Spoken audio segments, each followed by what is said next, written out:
Hi, this is Steve with iLocal Business Spotlight, and today we're at the Urban Eccentric with Chris. She's the owner. So, how did you get started in this kind of business? Well, I did what a lot of people do. I went through college, I went through graduate school, I had some student loans, and then I wasn't happy with the work I was doing. And I just started thinking outside the box. I started thinking, what if I could get paid to do what I choose to do instead of I need a job? Right. So I thought about how I enjoyed thrifting, flea markets, treasure hunting, and occasionally I would find vintage pieces. And even today, I don't always wear vintage, and sometimes I mix vintage pieces with modern clothes. And a lot of my customers do that. They're kind of working out their style with what they already have and when they find an interesting piece. I do have lots of customers that wear head-to-toe vintage, and I've never been one to do that. Occasionally I do, but I'll mix vintages so it doesn't look as if I'm in a costume. But I have lots of customers that wear head-to-toe vintage, and they're pulling it off beautifully, and I think it's kind of neat. But I think really it was the second-hand aspect that got me into it. Okay. So what does vintage mean? Technically, vintage means anything 20 years or older. So right now I'm buying things from the early 90s, which I didn't not that long ago. I buy anything as old as I can find, but my customers aren't really looking for Victorian clothes or Edwardian clothes. I do sell them occasionally if they're wearable, but I mostly specialize in wearable vintage. And you have theater people coming in here to buy products. I have theater people, photographers, models, just looking for a certain look for a certain shoot. There's a movement right now called steampunk, and I'm seeing a lot of that. It's a kind of mix with industrial and Victorian. I get a lot of requests for that.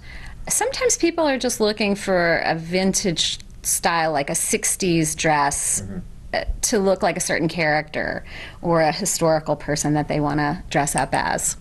So the last Kentucky Derby, could I have come in here and get a hat, or could I have purchased a hat here? How do I know that you guys have those hats?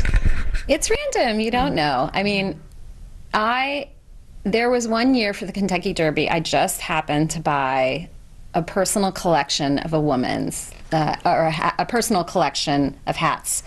The woman had passed away and her husband called me, and she had hundreds and hundreds of hats. And I made the mistake of putting the best hats out first because I didn't remember the Kentucky Derby was coming, and so the best hats sold within days of them being on the floor. And it's a mixed bag because it's good because you made the sale, but then your regulars don't get to enjoy these pieces that you found, these treasures.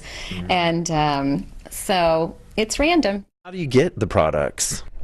I have multiple sources. I do buy from the public. People can bring clothes into the shop and sell them to me directly. I go to estate sales, garage sales, thrift stores, flea markets, anywhere that I think I might be able to find interesting products. Okay. Somebody wanders in off the street, what's their reaction?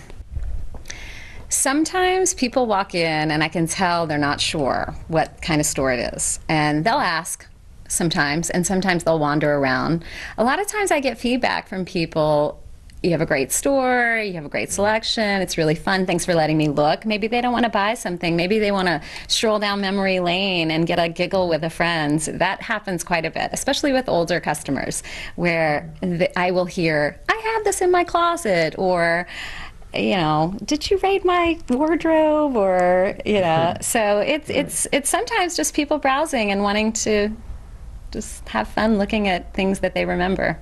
And you've been here for 11 years, you were saying, 11 or 12 years? Wow. Yeah. Well, this is our new location. We just moved one block, believe it or not, one block, which is great. But we've been in the new location 3 months, in the old location over 12 years. Okay.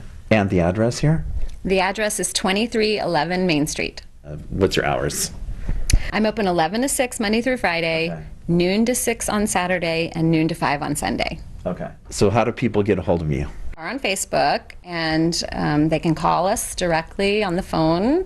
They can come into the shop to see us. Do you have any closing comments? I guess I'd just like to say that I'm grateful to have a great shop in a great neighborhood with great customers. Great. Well, thank you, Chris, for letting us come in the store and checking it out. Uptown Village, you guys got to come down here. The Urban Eccentric is the name of the store. And this is Chris, the owner. Thank you, Chris. And this was the iLocal Business Spotlight. And we'll see you next time.